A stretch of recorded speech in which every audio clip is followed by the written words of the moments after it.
আশা করি তোমরা সবাই ভালো আছো, সুস্থ আছো, সাবধানে আছো এবং সকল স্বাস্থ্যবিধি মেনে চলছো। আমি উদয় শঙ্কর সাহা, প্রভাষক, মাইলস্টোন কলেজ, তোমাদের নবম এবং দশম শ্রেণীর নতুন একটা অধ্যায় নিয়ে আলোচনা করব। অধ্যায়টি হলো এসিড ক্ষারকের সমতা। তোমরা এই অধ্যায়টি ক্লাসটি শুরু করার পূর্বে তোমরা তোমাদের টেক্সট বই, ক্লাস ওয়ার্ক কপি এবং পেন নিয়ে হাজির থাকবে। অধ্যায়টি তোমাদের জন্য খুবই গুরুত্বপূর্ণ। অধ্যায়টি সব বিষয়ে মনোযোগ সহকারে তোমরা খেয়াল করবা এবং টেক্সট বইটা ভালো করে পড়বে। তাহলে আশা করি তোমাদের চ্যাপ্টারটি খুব সহজ হয়ে যাবে। ধন্যবাদ। সুপ্রিয় শিক্ষার্থী, আজকে আমি তোমাদের নবম চ্যাপ্টারের এসিড ক্ষারকের সমতার এসিড কাকে বলে, এসিডের বৈশিষ্ট্য, এসিড কিভাবে প্রস্তুত করা হয় এবং এসিডের বিশেষ ধর্মাবলী নিয়ে আলোচনা করব। প্রথম থেকে আমরা শুরু করব এসিডের সংজ্ঞা। এসিডের সংজ্ঞা দুইভাবে দেয়া যায়, একটা হলো পুরাতন মতবাদ আর একটা হলো আধুনিক মতবাদ। প্রথমে আমরা পুরাতন মতবাদ নিয়ে আলোচনা করব। তোমরা একটু বোর্ডের দিকে লক্ষ্য করো। যে সকল যৌগের অণুতে প্রতিস্থাপনীয় হাইড্রোজেন পরমাণু আছে যা ধাতু বা ধাতুর ন্যায় ক্রিয়াশীল যৌগমূলক দ্বারা আংশিক বা সম্পূর্ণরূপে প্রতিস্থাপন করে লবণ উৎপন্ন করে তাকে অ্যাসিড বলে। আমরা সংজ্ঞাটার দিকে ভালোভাবে খেয়াল করব। প্রথমে অ্যাসিডের ফার্স্ট শর্ত হলো প্রতিস্থাপনীয় হাইড্রোজেন পরমাণু থাকতে হবে এবং সেই হাইড্রোজেন পরমাণু ধাতু বা ধাতুর ন্যায় ক্রিয়াশীল যৌগমূলক দ্বারা প্রতিস্থাপিত হতে হবে। ধাতু বা ধাতুর ন্যায় ক্রিয়াশীল যৌগমূলকটা অবশ্যই ধনাত্মক যৌগমূলক হতে হবে। এখন আমরা একটা উদাহরণের মাধ্যমে ব্যাখ্যা করতে পারি। সোডিয়াম HCl এর সাথে বিক্রিয়া করে NaCl এবং H2 উৎপন্ন করে। আমরা দেখব যে পুরাতন মতবাদে HCl অ্যাসিড কি না। এখানে সোডিয়ামটা বিক্রিয়ার সময় Na+ আয়নে পরিণত হবে এবং বিক্রিয়ার সময় HCl ভেঙে গিয়ে H+ এবং Cl- আয়নে পরিণত হবে। এই সোডিয়ামটা HCl এর হাইড্রোজেনকে প্রতিস্থাপিত করে NaCl লবণ উৎপন্ন করবে এবং হাইড্রোজেন গ্যাস উৎপন্ন করবে। সুতরাং এই HCl এর প্রতিস্থাপনীয় হাইড্রোজেন আছে যেটা সোডিয়াম ধাতু দ্বারা প্রতিস্থাপিত করা যায়। সুতরাং HCl একটি অ্যাসিড এবং বিক্রিয়াটাকে আমরা সমতাগত করার জন্য আমরা এখানে 2 দিয়ে গুণ করে দিতে পারি। তাহলে এটা সমতাকৃত সমীকরণ হয়ে যাবে। অনুরূপভাবে আমরা একটু দেখতে পারি পরের বিক্রিয়াটায় অ্যামোনিয়াম হাইড্রোক্সাইড HCl এর সাথে বিক্রিয়া করে অ্যামোনিয়াম ক্লোরাইড লবণ এবং পানি উৎপন্ন করবে। এই অ্যামোনিয়াম হাইড্রোক্সাইডটা ভেঙে অ্যামোনিয়াম ধনাত্মক যৌগমূলক এবং হাইড্রোক্সিল মূলক এবং HCl ভেঙে গিয়ে H+ এবং Cl- আয়নে পরিণত হয়। এই অ্যামোনিয়াম যৌগমূলকটি HCl এর হাইড্রোজেনকে প্রতিস্থাপিত করে অ্যামোনিয়াম ক্লোরাইড লবণ উৎপন্ন করে এবং এই H+ এবং OH- মিলে পানি উৎপন্ন করে। সুতরাং এই HCl এর হাইড্রোজেনকে অ্যামোনিয়াম যৌগমূলক দ্বারা প্রতিস্থাপিত করে লবণ উৎপন্ন করা হয়েছে। সুতরাং HCl একটা অ্যাসিড। সুতরাং আমরা বলতে পারি যে অ্যাসিডের পুরাতন মতবাদের সংজ্ঞা অনুসারে প্রতিস্থাপনীয় হাইড্রোজেন থাকতে হবে যা ধাতু বা ধাতুর ন্যায় ক্রিয়াশীল যৌগমূলক দ্বারা প্রতিস্থাপিত হতে হবে। সুতরাং আমরা আশা করি তুমি ব্যাপারটা বুঝতে পেরেছো। সুপ্রিয় শিক্ষার্থী, এখন আমরা তোমাদের অ্যাসিডের আধুনিক মতবাদ নিয়ে আলোচনা করব। অ্যাসিডের আধুনিক মতবাদ হলো 3টি। একটা হলো আর্হেনিয়াসের মতবাদ, দ্বিতীয়টা হলো বোর্নস্টেড-লাউরি মতবাদ এবং তৃতীয়টা হলো লুইস মতবাদ। আমাদের নবম এবং দশম শ্রেণীর শিক্ষার্থীদের জন্য শুধুমাত্র সিলেবাসের অনুসারে আর্হেনিয়াসের মতবাদটাই আছে। সুতরাং আমরা আজকে আর্হেনিয়াসের মতবাদ নিয়ে আলোচনা করব। আর্হেনিয়াস মতবাদ আলোচনার আগে আমরা একটা বিষয় নিয়ে একটু আলোচনা করে নেই। আমরা কোনো পদার্থের ভৌত অবস্থা ব্যাখ্যা করার জন্য আমরা ওই পদার্থের পিছনে, যেমন আমরা সোডিয়াম সালফেট এর ভৌত অবস্থা যে সলিড, এজন্য আমরা এর ব্র্যাকেটে S লিখে দেই। তাহলে S লিখে দিলে বোঝা যায় সোডিয়াম সালফেটটা সলিড আছে। আবার পানির ভৌত অবস্থা লিকুইড, এজন্য আমরা কি লিখে দেই? L লিখে দেই। আর অক্সিজেনের ভৌত অবস্থা গ্যাসীয়, এজন্য আমরা G লিখি। এখন আমরা কোনো পদার্থকে যদি পানিতে দ্রবীভূত করি অর্থাৎ কোনো পদার্থকে যদি জলীয় দ্রবণে দ্রবীভূত করি, সেই জলীয় দ্রবণটাকে বোঝানোর জন্য আমরা এটাকে পদার্থটাকে লিখে এর ব্র্যাকেট দিয়ে লিখি কি এ কিউ মানে অ্যাকুয়াস। এই জিনিসটা আমাদের আর্হেনিয়াসের মতবাদে এই জিনিসটা আমাদের দরকার লাগবে, এজন্য আমি আগে আলোচনা করে নিলাম। এখন আমরা সংজ্ঞায় আসি। যে সকল যৌগ জলীয় দ্রবণে বিয়োজিত হয়ে, এখানে বিয়োজিত হয়ে মানে আয়নিত হওয়া, বিয়োজিত হওয়া মানে কি আয়নিত হওয়া, বিয়োজিত হয়ে হাইড্রোজেন আয়ন বা প্রোটন দান করে তাকে অ্যাসিড বলে। এখানে সালফিউরিক অ্যাসিড অ্যাকুয়াস সলিউশন আছে মানে জলীয় দ্রবণে আছে, এটি বিয়োজিত হয়ে মানে আয়নিত হয়ে হাইড্রোজেন আয়ন এবং সালফেট আয়নে পরিণত হয়েছে। সুতরাং সালফিউরিক অ্যাসিড একটি কি অ্যাসিড, কারণ এই জলীয় দ্রবণে বিয়োজিত হয়ে কি করছে হাইড্রোজেন আয়ন বা প্রোটন দান করেছে। এখন হাইড্রোজেন আয়নকে আমরা কেন প্রোটন বলি? আমরা যদি একটা হাইড্রোজেনকে আমরা যদি দেখি, হাইড্রোজেনের পারমাণবিক সংখ্যা 1, ভর সংখ্যাও 1। এই হাইড্রোজেন থেকে যদি আমরা একটা ইলেকট্রন অপসারণ করে নেই, সুতরাং এই হাইড্রোজেনের মধ্যে কি থাকে, শুধু একটা মাত্র প্রোটন থাকে। এই জন্য হাইড্রোজেন আয়নকে আমরা প্রোটনও বলতে পারি, হাইড্রোজেন আয়নকে আমরা প্রোটনও বলতে পারি। এই জন্যই হাইড্রোজেন আয়ন বা প্রোটন বলা হয়েছে, কারণ হাইড্রোজেনে একটা প্রোটন এবং একটা ইলেকট্রন থাকে, হাইড্রোজেন পরমাণুতে কোনো নিউট্রন থাকে না। এখন আমরা বিয়োজন বিক্রিয়া আর জলীয় দ্রবণে বিয়োজন বলতে একটু পার্থক্যটা একটু আলোচনা করে নিই। যেটা বিয়োজন বিক্রিয়া আমরা আগের চ্যাপ্টারে আলোচনা করছি। যে সকল পদার্থ বিক্রিয়া করে 2 বা ততোধিক মৌল বা যৌগে পরিণত হয় তাকে বলা হয় বিয়োজন বিক্রিয়া। আর জলীয় দ্রবণে বিয়োজন মানে হলো যে সকল পদার্থ জলীয় দ্রবণে আয়নিত হয় তাকে বলা হয় জলীয় দ্রবণে বিয়োজন। একটা জলীয় দ্রবণে বিয়োজন মানে আয়নিত হওয়া, আর বিয়োজন বিক্রিয়া মানে কোনো যৌগ ভেঙে 2 বা ততোধিক মৌলে পরিণত হওয়া। আশা করি ব্যাপারটা তোমরা বুঝতে পেরেছো। সুপ্রিয় শিক্ষার্থী, এবার আমরা অ্যাসিডের প্রকারভেদ নিয়ে আলোচনা করব। গঠন অনুসারে অ্যাসিড 2 প্রকার, একটা হলো জৈব অ্যাসিড আর একটা হলো অজৈব অ্যাসিড। আমরা একটু কিছু উদাহরণের মাধ্যমে প্রথমে একটু আলোচনা করি, তারপর আমরা সংজ্ঞায় যাব। দেখো, আমরা এখানে বোর্ডের দিকে একটু খেয়াল করো। আমরা অ্যাসিডকে কি লিখেছি গঠন অনুসারে? জৈব অ্যাসিড আর অজৈব অ্যাসিড। জৈব অ্যাসিডের ইংরেজি নাম হলো অর্গানিক অ্যাসিড, আর অজৈব অ্যাসিডের ইংরেজি নাম হলো ইনঅর্গানিক অ্যাসিড। এখন দেখো, আমরা বিভিন্ন খাদ্যের নাম দিয়েছি। দুধে থাকে ল্যাকটিক অ্যাসিড, লেবু বা কমলা লেবুতে থাকে সাইট্রিক অ্যাসিড, তেঁতুলে থাকে tartaric acid, vinegar ethanoic acid, চায়ে থাকে ট্যানিক অ্যাসিড। এটা এই যে বিভিন্ন খাদ্যে যে বিভিন্ন অ্যাসিডের যে উপস্থিতি, এটা তোমাদের এমসিকিউর জন্য খুবই বেশি ইম্পর্টেন্ট। এটা আমরা মুখস্থ করে ফেলবো। এই সংকেতগুলো আমরা মনে রাখতে পারবে না, এজন্য আমরা এই তোমাদের নবম এবং দশম শ্রেণীতে এই সংকেতগুলো নিয়ে আলোচনা করা হয়নি। সুতরাং আমরা একটু মনে রাখার জন্য আমরা এর কিছু বৈশিষ্ট্য বলে দিলাম। এই সকল যৌগে কার্বক্সিল মূলক থাকে। এই সকল অ্যাসিডগুলোতে এই মূলকগুলো অবস্থিত থাকে। সব অ্যাসিডে এই COOH মূলকটা উপস্থিত থাকে। তাহলে খাদ্যে যে অ্যাসিড থাকে সেই অ্যাসিডগুলোতে COOH বা কার্বক্সিল মূলক উপস্থিত থাকে। তাহলে আমরা জৈব অ্যাসিডের একটা বৈশিষ্ট্য বললাম যে এটায় কার্বক্সিল মূলক থাকে। এবং এই যে অ্যাসিডগুলো খাবারে পাওয়া যায়, অ্যাসিডগুলো কোথায় পাওয়া যায়?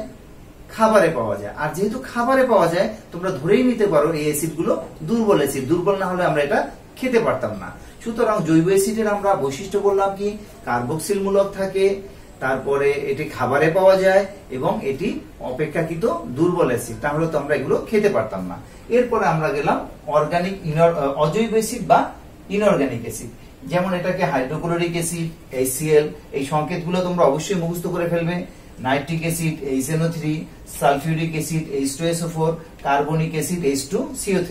এখন এখানে একটু আমরা তোমাদের ফর ইওর মানে কাইন্ড ইনফরমেশন, যে কার্বনিক অ্যাসিডটা একটা ইনঅর্গানিক অ্যাসিড হলেও এটি খাবারে থাকে। এটি একটু ইনঅর্গানিক অ্যাসিড হওয়া সত্ত্বেও এটি একটু দুর্বল অ্যাসিড। আমরা যে 7 আপ, পেপসি, কোকা কোলা যেগুলো খাই, সেই সবগুলো অ্যাসিডের মধ্যে এই কার্বনিক অ্যাসিডটা থাকে। এখন আমরা এই অজৈব অ্যাসিডের কিছু বৈশিষ্ট্য লিখেছি। COOH মূলক থাকে না, কারণ এটা জৈব অ্যাসিড নয়। এখানে তীব্র অ্যাসিড, এগুলো খুবই সক্রিয় অ্যাসিড, এগুলো আমাদের হাতে লাগলে হাত পুড়ে যেতে পারে। আমাদের এগুলো খুবই সক্রিয় অ্যাসিড এবং খাদ্যে এগুলো অনুপস্থিত থাকে।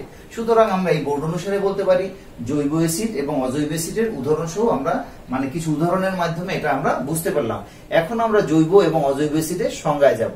তোমাদের এই যে খাদ্যের নাম এবং অ্যাসিডের নাম, এখানে হাইড্রোক্লোরিক অ্যাসিডের সংকেত, এগুলো তোমাদের মনে রাখতে হবে। কারণ এই চ্যাপ্টারে এই সংকেতগুলো না জানতে কিন্তু তোমরা এই চ্যাপ্টারটা ভালোভাবে বুঝতে পারবে না। এরপরে আমরা যাইব মানে পরবর্তী টপিকসে আমরা আলোচনা করব জৈব অ্যাসিড এবং অজৈব অ্যাসিডের মধ্যে সংজ্ঞা কি আছে। সুপ্রিয় শিক্ষার্থী, গত স্লাইডে আমরা দেখেছি যে গঠন অনুসারে অ্যাসিডকে দুই ভাগে ভাগ করা যায়, একটা হলো জৈব অ্যাসিড এবং অজৈব অ্যাসিড। এখন আমরা এই জৈব অ্যাসিড এবং অজৈব অ্যাসিডের সংজ্ঞা এবং উদাহরণ নিয়ে আলোচনা করব। আমরা একটু বোর্ডের দিকে খেয়াল করো যে জৈব অ্যাসিড কাকে বলে। আমরা দেখো, যে সকল অ্যাসিডে কার্বক্সিল মূলক মানে COOH মূলক বিদ্যমান তাকে জৈব অ্যাসিড বলে। আমরা দুধে জানি আমরা ল্যাকটিক অ্যাসিড থাকে, সেই ল্যাকটিক অ্যাসিডে দেখো একটা COOH মূলক বিদ্যমান আছে, সুতরাং ল্যাকটিক অ্যাসিড একটি জৈব অ্যাসিড। আবার অক্সালিক অ্যাসিডের ক্ষেত্রে দুইটি COOH মূলক বিদ্যমান আছে, সুতরাং অক্সালিক অ্যাসিডও একটি জৈব অ্যাসিড। আমরা জানি জৈব অ্যাসিডগুলো কি হয়, দুর্বল অ্যাসিড হয় এবং তাতে COOH মূলক বিদ্যমান থাকে, যা আমরা একটু আগে জেনেছি। এখন আমরা অজৈব অ্যাসিডের সংজ্ঞা দিব। যে সকল অ্যাসিডে কার্বক্সিল মূলক বিদ্যমান থাকে না তাকে অজৈব অ্যাসিড বলে, যেমন সালফিউরিক অ্যাসিড। সুতরাং এই সালফিউরিক অ্যাসিডের সংকেত থেকে দেখা যাচ্ছে যে এখানে COOH মূলক নেই, সুতরাং এটি একটি অজৈব অ্যাসিড। আর আমরা এও জেনেছি আগে যে অজৈব অ্যাসিড গুলো খুবই শক্তিশালী বা তীব্র হয়। সুপ্রিয় শিক্ষার্থী, এখন আমরা অ্যাসিডের শক্তিমাত্রা নিয়ে আলোচনা করব। প্রোটন দানের প্রবণতা বা ক্ষমতার উপর ভিত্তি করে অ্যাসিডকে দুই ভাগে ভাগ করা হয়। একটা হলো তীব্র বা সবল অ্যাসিড, নাম শুনেই তোমরা বুঝতে পারবে তীব্র বা সবল অ্যাসিড মানে শক্তিশালী অ্যাসিড। এরপরে আছে মৃদু বা দুর্বল অ্যাসিড, যে অ্যাসিডের শক্তি কম। আমরা একটু সংজ্ঞার দিকে আলোচনা করি। যে সকল অ্যাসিড জলীয় দ্রবণে সম্পূর্ণরূপে বিয়োজিত হয় তাদেরকে তীব্র বা সবল অ্যাসিড বলে। বিয়োজিত হয় আমরা আগেই বলেছি, যে অ্যাসিড জলীয় দ্রবণে বিয়োজিত হয় মানে কি, আয়নিত হয়। আয়নিত হয়ে কি উৎপন্ন করে, হাইড্রোজেন আয়ন উৎপন্ন করে। তাইলে আমরা একটা উদাহরণের সাহায্যে আলোচনা করতে পারি। সালফিউরিক অ্যাসিড আমরা জলীয় দ্রবণে লিখি, এটা সম্পূর্ণরূপে আয়নিত হয়ে H+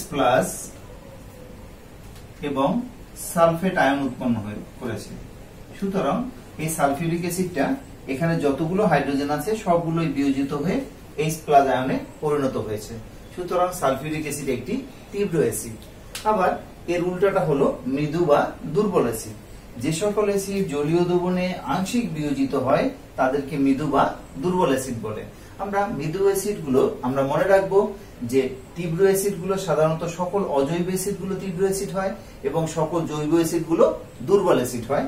আমরা একটা উদাহরণস্বরূপ আমরা বলতে পারি CH3COOH, এটার নাম হলো ইথানোয়িক অ্যাসিড।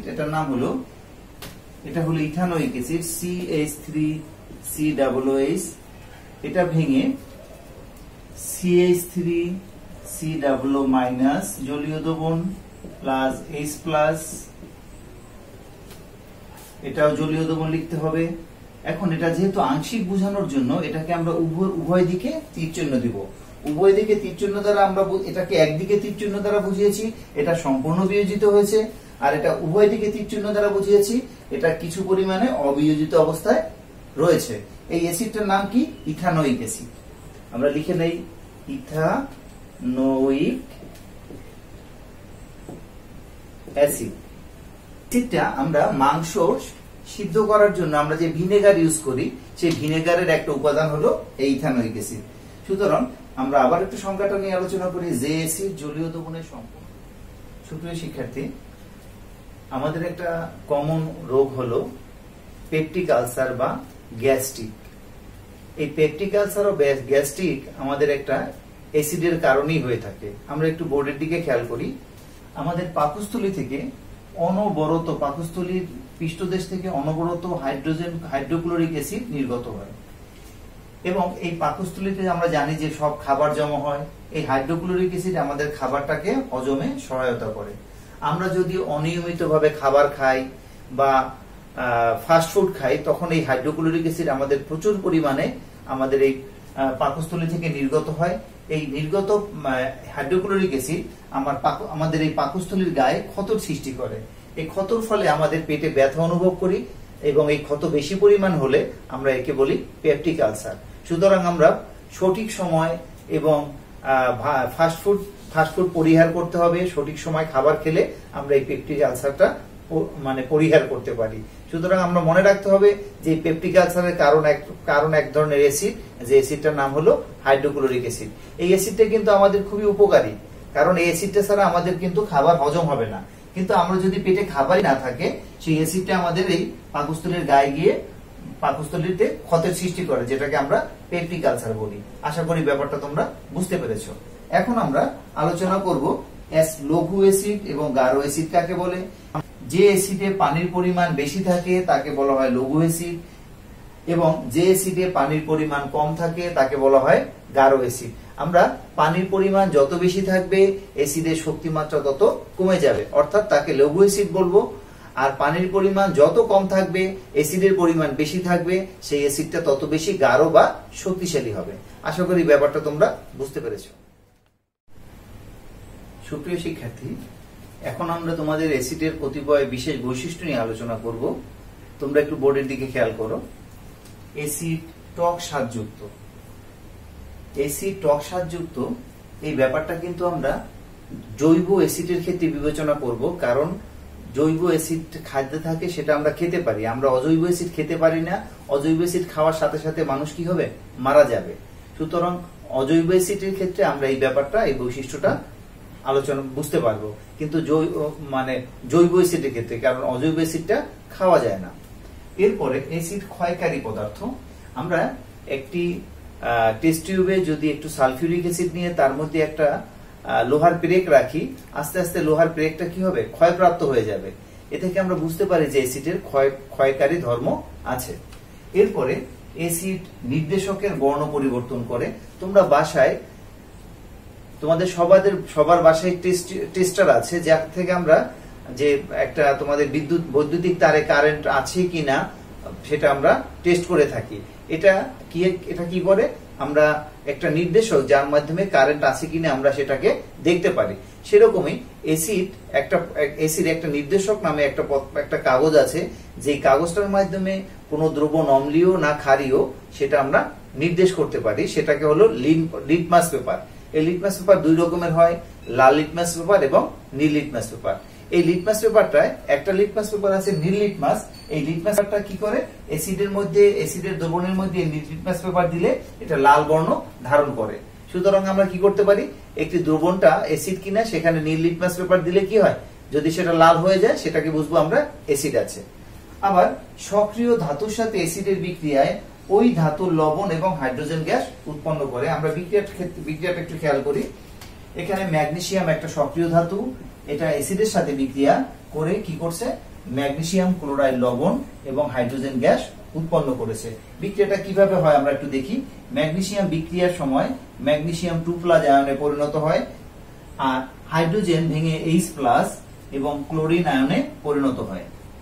এই ম্যাগনেসিয়াম 2টি ইলেকট্রন দান করে Mg2+ এ পরিণত হয়, এবং 2টি HCl সেই 2টি ইলেকট্রন গ্রহণ করে হাইড্রোজেন গ্যাসে পরিণত হয়, এবং Mg2+ এবং 2Cl- যুক্ত হয়ে ম্যাগনেসিয়াম ক্লোরাইড লবণ তৈরি করে। অর্থাৎ আমরা বলতে পারি অ্যাসিড সক্রিয় ধাতুর সাথে বিক্রিয়া করে লবণ এবং হাইড্রোজেন গ্যাস উৎপন্ন করে। সুপ্রিয় শিক্ষার্থী, আমরা আরো কিছু বৈশিষ্ট্য নিয়ে আলোচনা করব। আমরা একটু বোর্ডের দিকে খেয়াল করো। অ্যাসিড ধাতব কার্বনেটের সাথে বিক্রিয়া করে ওই ধাতুর লবণ, কার্বন ডাই অক্সাইড এবং পানি উৎপন্ন করে। এখানে সূত্র আমরা একটু যদি একটা ছোটখাটো সূত্রের সাহায্যে ব্যাপারটা মনে রাখতে চাই তাহলে মনে হয় একটু ভালো হয়। ধাতব কার্বনেট প্লাস অ্যাসিড, লবণ, কার্বন ডাই অক্সাইড প্লাস পানি। এখন আমরা একটা উদাহরণ লিখি। Calcium carbonate plus sulphuric acid, calcium sulphate, লবণ, কার্বন ডাই অক্সাইড, পানি। বিক্রিয়াটাকে যদি আমরা একটু ভেঙে দেখি, ক্যালসিয়াম কার্বনেট ভেঙে ক্যালসিয়াম 2+ আর কার্বনেট আয়নে পরিণত হয়।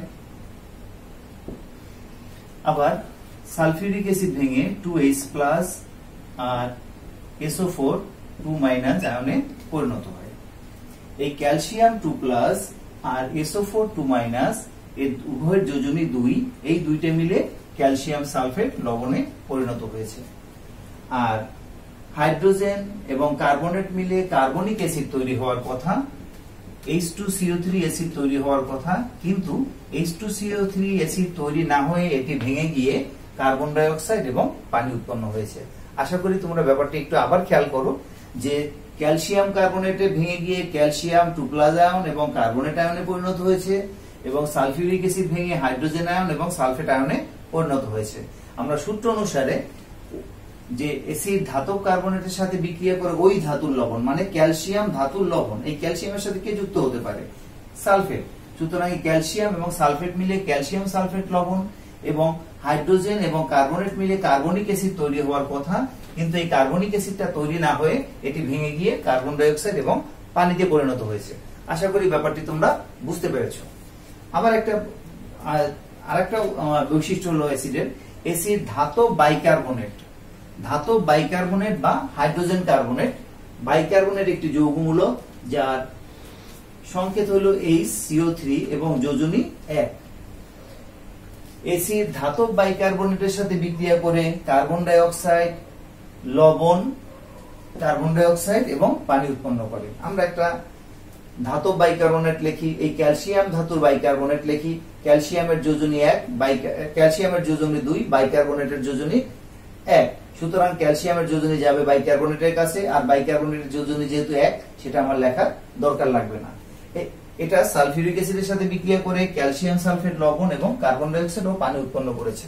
এটাকে আমরা ভেঙে ভেঙে লিখতে পারি, ক্যালসিয়াম 2+ এবং বাইকার্বনেট আয়ন। আবার সালফিউরিক অ্যাসিড ভেঙে কি হয়? 2H+ আর SO4 2- লবণ আয়ন। এখন এই ধাতব আয়নটা এই লবণের ঋণাত্মক অংশের সাথে বিক্রিয়া করে ক্যালসিয়াম সালফেট লবণে পরিণত হয়েছে। আর এখানে এই হাইড্রোজেন এবং মানে বাইকার্বনেট মিলে কার্বনিক অ্যাসিড তৈরি হওয়ার কথা, কিন্তু এই কার্বনিক অ্যাসিড তৈরি না হয়ে কি হয়? কার্বন ডাই অক্সাইড এবং পানি। এটাকে আমরা ব্যালেন্স করার জন্য এখানে দেখা যাচ্ছে যে 2টা বাইকার্বনেট আয়ন এবং 2টা হাইড্রোজেন মিলে, এখানে বাইকার্বনেট আয়ন কয়টা? 2টা বাইকার্বনেট আয়ন এবং 2টা হাইড্রোজেন মিলে 2টা কার্বনিক অ্যাসিড অণু তৈরি করে, যেটা ভেঙে গিয়ে 2 অণু কার্বন ডাই অক্সাইড এবং 2 অণু পানি উৎপন্ন করে। আশা করি ব্যাপারটি তোমরা বুঝতে পেরেছো। তোমরা বিক্রিয়া আমি ক্যালসিয়াম কার্বনেট থেকে করিয়েছি, তোমরা ম্যাগনেসিয়াম কার্বনেট থেকে বাসায় প্র্যাকটিস করবে। আমি ক্যালসিয়াম বাইকার্বনেট থেকে করিয়েছি, তোমরা ম্যাগনেসিয়াম বাইকার্বনেট থেকে প্র্যাকটিস করবে, বাট সূত্র তোমাদের এই একই, শুধুমাত্র ব্যালেন্সের দিকে একটু খেয়াল রাখবে। সূত্র হলো কি? ধাতব কার্বনেট প্লাস অ্যাসিড, লবণ, কার্বন ডাই অক্সাইড প্লাস পানি। আবার ধাতব বাইকার্বনেট প্লাস অ্যাসিড, প্রোডাক্ট একই, লবণ, কার্বন ডাই অক্সাইড প্লাস পানি। সুতরাং ধাতব কার্বনেট বা বাইকার্বনেট যেটাই হোক না কেন, উৎপাদ হবে লবণ, কার্বন ডাই অক্সাইড এবং পানি। সুপ্রিয় শিক্ষার্থী, আমরা সর্বশেষে অ্যাসিডের আরো 2টি বৈশিষ্ট্য নিয়ে আলোচনা করব।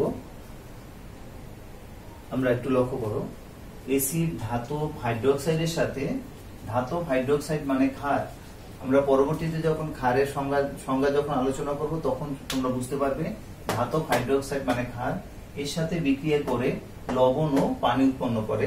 তোমরা সপ্তম চ্যাপ্টারে পড়েছো যে সকল অ্যাসিড ও ক্ষারের বিক্রিয়ায় লবণ ও পানি উৎপন্ন করাকে প্রশমন বিক্রিয়া বলে। আমরা কিন্তু সপ্তম চ্যাপ্টারে এটা আমরা পড়েছি, সেটাই আমরা দেখতে যাচ্ছি। ধাতব হাইড্রোক্সাইড প্লাস অ্যাসিড, লবণ প্লাস পানি। আমরা বিক্রিয়াটাকে যদি একটু ভেঙে লিখি, এই ক্যালসিয়ামটা ভেঙে Ca2+, আর এটা হাইড্রোক্সিডটা 2OH-, অ্যাসিডটা ভেঙে 2H+, SO4 2-। এখানে এই যে ধাতব, এই যে ক্যালসিয়াম 2+, এই সালফেটের সাথে মিলে ক্যালসিয়াম সালফেট লবণে পরিণত হয়েছে। আর এখানে 2টা হাইড্রোজেন আর 2টা হাইড্রোক্সিল মিলে 2 অণু পানি উৎপন্ন করেছে। আবার নেক্সট আমরা দেখি অ্যাসিড ধাতুর অক্সাইড হলো ক্ষারক, এর সাথে বিক্রিয়া করে লবণ এবং পানি উৎপন্ন করে। আমরা এটা সূত্রটা একটু খেয়াল করো, ধাতুর অক্সাইড প্লাস অ্যাসিড, লবণ প্লাস পানি, এটাও একটা প্রশমন বিক্রিয়া। অ্যাসিড যদি ধাতব এবং ধাতুর অক্সাইড বা হাইড্রোক্সাইড অর্থাৎ ক্ষার অথবা ক্ষারক, তার সাথে বিক্রিয়া করে লবণ ও পানি উৎপন্ন করে, আমরা সপ্তম চ্যাপ্টার অনুসারে আমরা জানি সেটা একটা প্রশমন বিক্রিয়া। এখন এটা ক্যালসিয়াম অক্সাইড বা চুন, এটা ভেঙে কি হয়? Ca2+, আর এটা O2-। এখানে সালফিউরিক অ্যাসিড ভেঙে কি হয় 2H+, SO4 2-, এখানে এই ক্যালসিয়াম 2+ সালফেটের সাথে বিক্রিয়া করে, অ্যাসিডের সালফেট আয়নের সাথে বিক্রিয়া করে ক্যালসিয়াম সালফেট লবণে পরিণত হয়েছে। এবং এখানে যে বাকি যে দুইটা হাইড্রোজেন আয়ন এবং একটা অক্সিজেন মিলে পানি তৈরি করেছে, যা একটি প্রশমন বিক্রিয়ার উদাহরণ। আমরা অ্যাসিডের বৈশিষ্ট্য এগুলো আমরা খুব ভালো করে খেয়াল করব। আমি যে বিক্রিয়াগুলো দেখিয়েছি তোমরা অন্যান্য যৌগের সাথে অন্যান্য অ্যাসিড চেঞ্জ করে তোমরা বিভিন্ন বিক্রিয়া প্র্যাকটিস করবে এবং সমতা সহ বিক্রিয়াগুলো যত বেশি প্র্যাকটিস করবে তত বেশি তোমাদের কেমিস্ট্রি পড়তে ভালো লাগবে, তোমরাও ভালো করবে।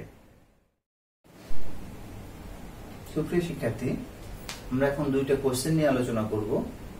এই কোশ্চেনটা তোমাদের জন্য খুবই ইম্পর্টেন্ট এবং অ্যাসিডের বৈশিষ্ট্যের উপর ভিত্তি করে এই কোশ্চেন দুইটা। প্রথম কোশ্চেনটা অ্যাসিডের বৈশিষ্ট্যের উপর ডিপেন্ড করে প্রথম কোশ্চেনটা দেয়া আছে। অনার্দ্র অক্সালিক অ্যাসিড বা কঠিন সাইট্রিক অ্যাসিড অ্যাসিড নয়, কিন্তু এদের জলীয় দ্রবণ অ্যাসিড কেন? আমরা একটু খেয়াল করবা, অনার্দ্র মানে কি? যেটা যার মধ্যে কোনো পানি নেই। কঠিন, যার মধ্যে কোনো পানি নেই। সুতরাং আমরা অ্যাসিডের সংজ্ঞা অনুসারে আমরা আধুনিক মতবাদে বলেছি যে সকল অ্যাসিড জলীয় দ্রবণে হাইড্রোজেন আয়ন দান করতে পারে তারা কি অ্যাসিড। অনার্দ্র অক্সালিক অ্যাসিডে কোনো পানি না থাকায় সে হাইড্রোজেন আয়ন সে দান করতে পারে না, সেজন্য সে অনার্দ্র অবস্থায় সে কোনো অ্যাসিড নয়। কিন্তু এই অক্সালিক অ্যাসিডটাকে যদি আমরা পানিতে দ্রবণীয় করি তখন সে পানিতে জলীয় দ্রবণে দ্রবীভূত হয়ে হাইড্রোজেন আয়ন এবং অক্সালেট আয়নের সৃষ্টি করে, ফলে তখন সে অম্ল বা অ্যাসিড ধর্ম প্রদর্শন করে। সেই একই রকমের অক্সালিক সাইট্রিক অ্যাসিড যখন কঠিন অবস্থায় থাকে তার মধ্যে কোনো পানি না থাকায় সে হাইড্রোজেন আয়ন দিতে পারে না। সুতরাং আর্হেনিয়াসের মতবাদ অনুসারে বা পোটনিক মতবাদ অনুসারে সে হাইড্রোজেন আয়ন দিতে পারে না, সুতরাং সে অম্ল ধর্ম প্রদর্শন করতে পারে না। কিন্তু এই সাইট্রিক অ্যাসিডটা যখন আমরা পানিতে দ্রবণীয় করি তখন সে পানিতে দ্রবণীয় হয়ে হাইড্রোজেন আয়ন এবং সাইট্রেট আয়নে পরিণত হয় এবং অম্ল ধর্ম প্রদর্শন করতে পারে। এখানে আমরা সেই বিক্রিয়াটা দেখে দিয়েছি। অক্সালিক অ্যাসিড প্লাস পানি, অক্সালিক অ্যাসিডের জলীয় দ্রবণ, সেই অক্সালিক অ্যাসিডের জলীয় দ্রবণটা ভেঙে কি হয় হাইড্রোজেন আয়ন প্লাস অক্সালেট আয়নে পরিণত হচ্ছে। যেহেতু এটা হাইড্রোজেন আয়ন সৃষ্টি করছে সুতরাং এটা অ্যাসিড। আবার সাইট্রিক অ্যাসিড যখন কঠিন অবস্থায় পানিতে দ্রবীভূত করা হয় তখন সাইট্রিক অ্যাসিডের জলীয় দ্রবণ তৈরি হয়।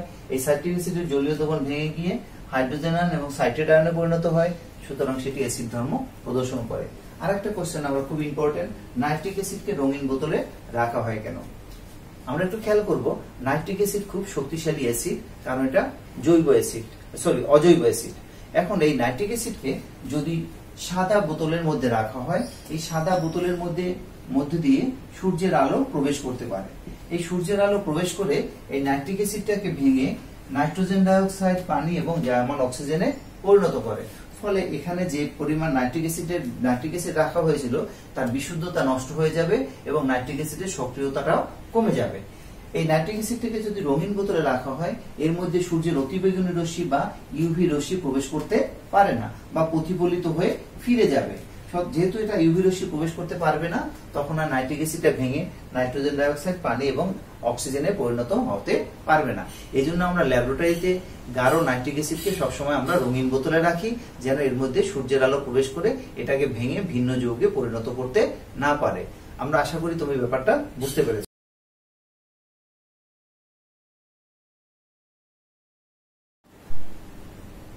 সুপ্রিয় শিক্ষার্থী, তোমরা আজকে অ্যাসিডের যে ধর্ম, বৈশিষ্ট্য, সংজ্ঞা সবগুলো আশা করি বুঝতে পেরেছো।